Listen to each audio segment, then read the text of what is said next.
Hi, hello, I'm Sam Harrison. I read, review and discuss fantasy and science fiction books, and today it's the Friday show.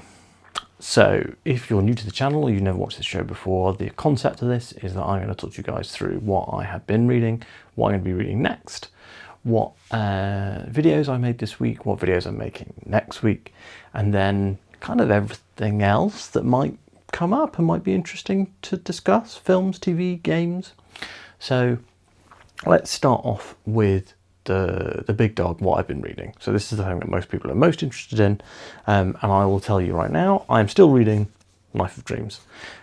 This book is very long, and I've just been really busy this week.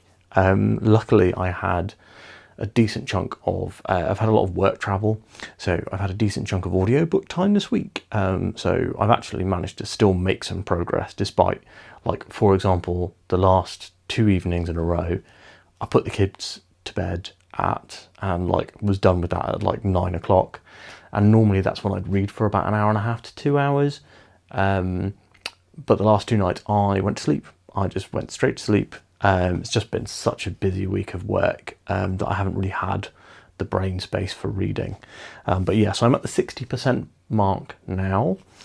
I have a ton of time in lieu because of all the travel. So I'm probably going to spend an hour or so reading today during the workday, which I wouldn't normally do, but when you've got time in lieu, might as well use it. And then I'll be reading again tonight. I've also gone on a few runs this week as well, and I've upped my run time from 30 minutes to 45 minutes. I'm trying to progressively get back into running, you know. 45 minutes is a pretty decent amount of time to listen to Wheel of Time. So, because the chapters are often between 30 and 45 minutes. Sometimes they're like an hour, but what I often find is that when I'm listening to an audiobook for a run, I will start listening to it before I go out. So like when I'm stretching and getting dressed and putting my heart rate monitor on and stuff like that. So it tends to be that even though the run is only 45 minutes, the amount of audiobook that I get listened to is usually an hour. And that's what happened today. I listened to about an hour. And one of the weird things with Wheel of Time, so with most books, my audiobook listening pace and my reading, like normal reading pace, off the physical book or an ebook is about half as fast. Like the audiobook's about half as fast as my reading pace for anything else. But with Wheel of Time, it's not far off the same. So like I'm a bit faster eyeball reading, but like not much. Anyway, so yeah, really enjoying the audiobook for this one. This morning's run, I was listening to chapter 20, which is called The Golden Crane, and I'm running along the seafront, and the conversation, I mean, if you've read it, the conversation between Nynaeve and the merchant, and I was like, you know, a hair's breadth away from like whooping, cheering and fist pumping as I was running along the seafront, and it was like making my heart rate go up because I monitor my heart rate for running. So that was really funny. Just like genuinely like a massive, a really big moment that I thought was really cool and really well written. Jordan has his ups and downs across this series. He's never bad at any point, but he goes from truly excellent, like master of the genre, like conversations like that in Knife of Dreams, or the So Harbour chapters in what was the previous book called? Crossroads of Twilight. So like in Crossroads of Twilight, the So Harbour chapters that have this kind of like tension and horror aspect to them, really, really good. And you know, as I've said before, he's never bad, but I think that sometimes he's like, I'm going to spend 4 chapters on this section of the story because I want to explore this section, and maybe the reader might not want to, if that makes sense. So yeah, long and short of it, I'm really enjoying this book. It is exactly what people said as, you know, the return to peak Wheel of Time that we had in the kind of 3, 4, 6, books 3, 4 and 6 era of Wheel of Time.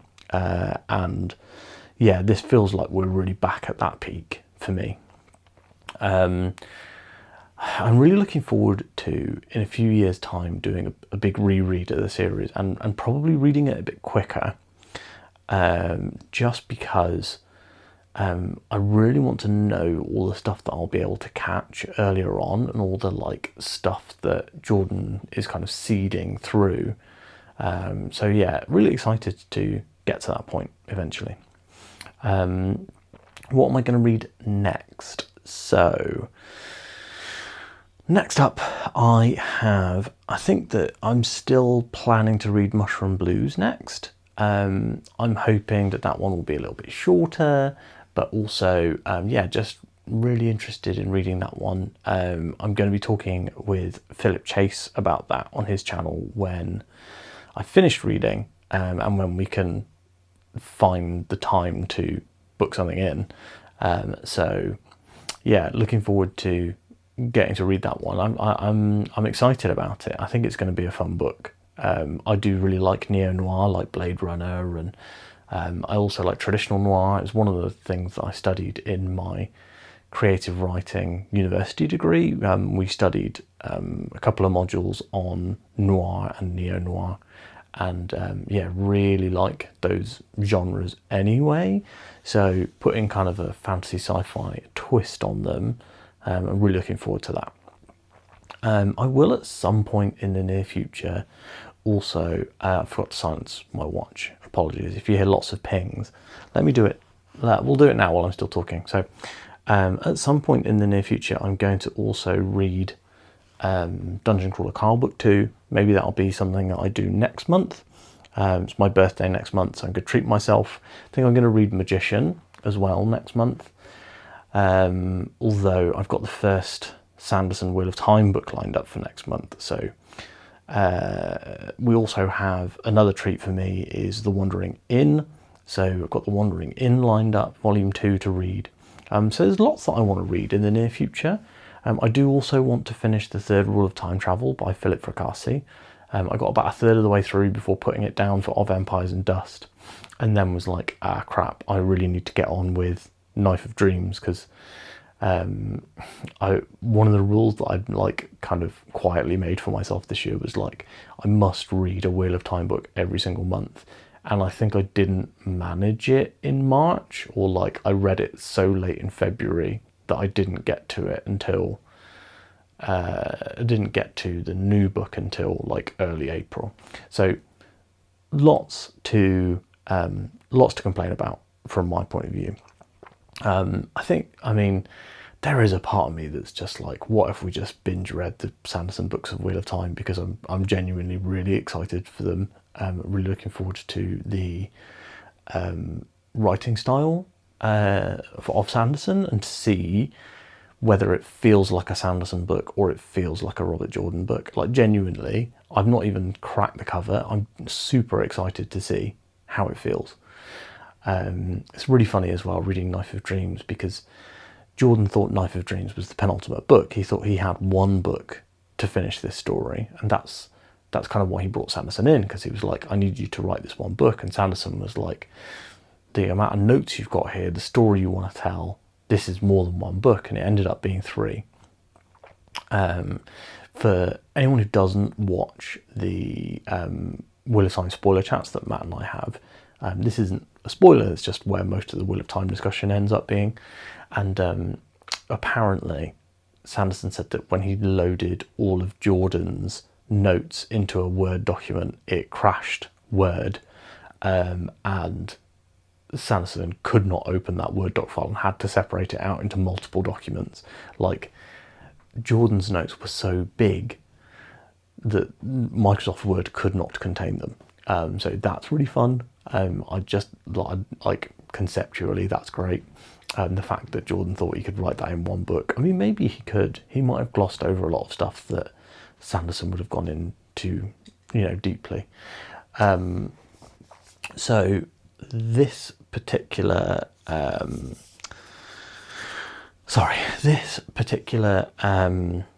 Wheel of Time book is excellent. And like I say, you can feel like Jordan is trying to wrap this up. So you can really feel that this is, in Jordan's mind, the penultimate book, that there's nothing after this. I'm genuinely really interested to see Sanderson stuff. I mean, if I finish this book over the weekend, I'm at like the 60% mark almost now, and I don't know how much time I'll have over the weekend because, kids, and I don't know how tired I'll be because, kids. But if I can finish this by Monday, the review will be out Monday, and that's a great time for us to talk about videos as well. So next week on the channel, I have planned, hopefully, we'll have a Knife of Dreams review. If we don't have a Knife of Dreams review on Monday, there will be no video on Monday. Wednesday, probably, I think Wednesday's the last day of the month, right? Yeah, Wednesday's the last day of the month. So maybe on Wednesday, you guys will have a monthly wrap up. It's probably sensible to do something like that then. So yeah, we'll do monthly wrap up on Wednesday. Station Books, best bookshop in the world. I know I mentioned recently, so I did a couple of TBRs this year, and I think I've realised that I probably should just stop doing TBRs. The two ones that I made didn't get that many views either. One of the things that I was thinking was that doing a TBR would kind of maybe bring some people into the channel. And I don't think that my regular subscribers were that bothered by the TBRs, and nobody new came in. So I mean, I guess if you watch the Friday show, you know what books I have on deck. So, and I do feel like the people who are most interested in the channel are watching the Friday show. So yeah, I think that what we're going to end up doing is no thingamajig. What am I talking about? No TBRs probably. Maybe I'll do I haven't done like a Q1 review yet, which I used to do quarterly reviews where I would pick like best book of the quarter and stuff like that. I haven't done that yet. I also will probably I need to plan something for my birthday. Maybe we'll do a stream, because it is actually a Friday, so we could do a Friday show, although probably not live, because I'm likely going to be busy. I don't know. Maybe we'll do like an evening Friday show. We'll see. Moving on. What else do we need to discuss? Yeah, so this week videos were good fun. So obviously we had the Dungeon Crawler Carl review on Monday, and that people have been chatting about that in the comments and saying how much fun it was and how what they thought of the book, which is always like the number one thing I want to see from people on review videos is like, I love this book and this is why I loved it, or like I didn't like this book and these things. I want to see what people think of the books that we're discussing, if that makes sense. The review's kind of like the prompt for the discussion in the comments. And then on Wednesday I put up my interview with my friend Jim. So Jim and I used to work together like, oh God knows how long ago, like a decade ago maybe, and we've just kind of kept in touch via the ills of social media. And he popped up again, or I think he was kind of taking a bit of a social detox, and then when he wrote his books he was like, oh, I'm going to go active on social media because that's one of the big avenues to promote your book. And we were still following each other, and he popped back up and I was like, oh, he's written a book. And he reached out to say hi, that he was watching the channel and all that sort of stuff. And I thought that was fun. And I was like, I didn't know how appropriate it is to review a friend who I've known for a long time's book. I was like, oh, with someone who I know via book stuff, if this makes sense. So like someone I know via book stuff, I feel comfortable reviewing their books. But if it's someone that I know from my personal life, I weirdly don't feel comfortable. Like I know I've got a couple of friends who have written books that I've never reviewed, even though I've read them. Just feels like an odd, I don't know, it feels like an odd distinction, but it's like a mental thing for me, maybe. Anyway, so we did have that discussion about his book, The Monkey State, which sounds really fun, and he's planning to release the entire trilogy in 2025. So if you are the kind of person who likes someone who's good with their quick output on their books, then you want to be following Jim. And if you watch this the day it comes out, it might still be free on Amazon. It has been free on Amazon on Kindle for a while. It's obviously free on Kindle Unlimited anyway, but the actual copy itself, the legit book that you own forever without the subscription, was free on Kindle this week to kind of like coincide with the interview. So hopefully the people who've watched that interview have picked up a free book. It is completely free right now. So if you picked up that free book just to support James, and if you want to read it and enjoy it, review it well, then please do so. But even if you haven't, please just pick up the book just to support him. It will help him in the Amazon rankings, and it's free. So no skin off your back. Anyway, so yeah, really enjoyed that discussion. It was nice to get back in touch with Jim. We had a bit of a chat, like in the green room, as it were, before the call, and it was fun to have like a bit of a catch up on what's everyone's kind of going on in each other's lives. And then after that is today, is the Friday show. There's no more videos. I don't have any like extra videos planned at the moment. So like Matt and I, when we finish Knife of Dreams, we'll do a Knife of Dreams video. And we'll obviously continue to do Wheel of Time stuff as we continue on. I'm trying to think if there's anything else that we need to talk about videos wise. I don't think so, actually. Video games have been really hotting up right now. So this has been a big week for fantasy video games because we've had Clair Obscure, which is a French-made turn-based RPG.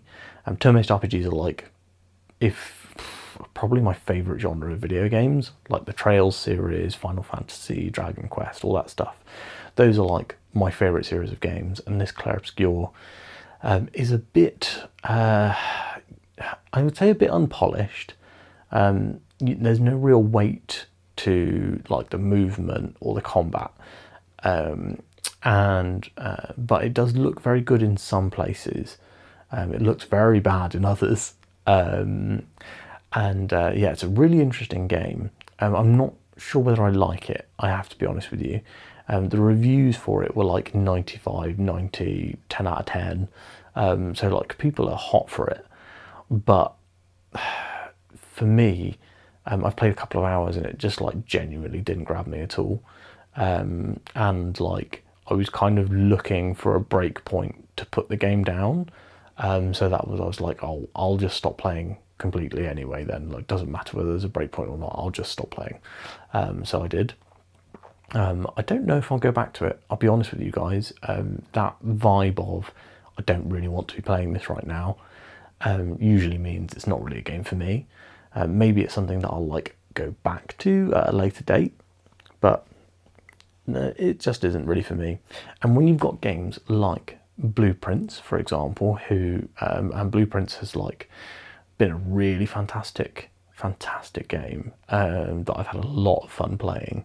It's hard to be like, well, I'm not that into this game, and I do still have loads of Blueprints to play. I haven't tried the new Oblivion remake either. I did install it on my Xbox, but my time with my Xbox is extremely limited because it's on the family TV. So I mean, I should probably just move some consoles around, but like for the time being, no, I haven't really had time to dig into Oblivion. I might do eventually. What else did we need to run through? That's probably it, I'll be honest with you guys. Because this week has been so busy work-wise, my time for like consuming content, so things like books, films, TV, games, etc. has just been like extremely minimal, and has been like when I've had the brain space for it, or most of my audiobooking has been like on runs and while driving. I did actually start another audiobook. So there's this YouTube dude called Peter Attia. His whole thing is about longevity and health span. So basically trying to stay as healthy as you can, as late into your life as you can. And like, I'm not the healthiest person. I do have a lot of healthy habits, but like I have a lot of very unhealthy habits, and they kind of outbalance the healthier ones, I would say. But you know, getting older and like looking at my kids and stuff and being like, well, I know I want to be around for my kids as long as possible. So just kind of been thinking about that a lot as I get back into fitness and that sort of stuff. So I picked up this book from Audible. It's called Outlive by Peter Attia, and like the entire point is just to like be as mentally and physically healthy as you can for as long as you can, and to have like a very short marginal decline in your very old age, which is something that, you know, I personally see as ideal. And you know, my wife's grandfather had that and basically was perfectly fine until like the last 8 months of his life. So genuinely it was like no better way to go. So yeah, looking forward to reading more of that. Because it's not a fantasy or sci-fi, I probably won't discuss it very much on the channel, but just thought I'd mention it here at the end, just in case there's anyone else who's having morbid thoughts and interested in that themselves. Anyway, now is time to cut this video short. Thanks so much for watching, and I will speak to you on Monday. Oh, like and subscribe and comment and all that jazz.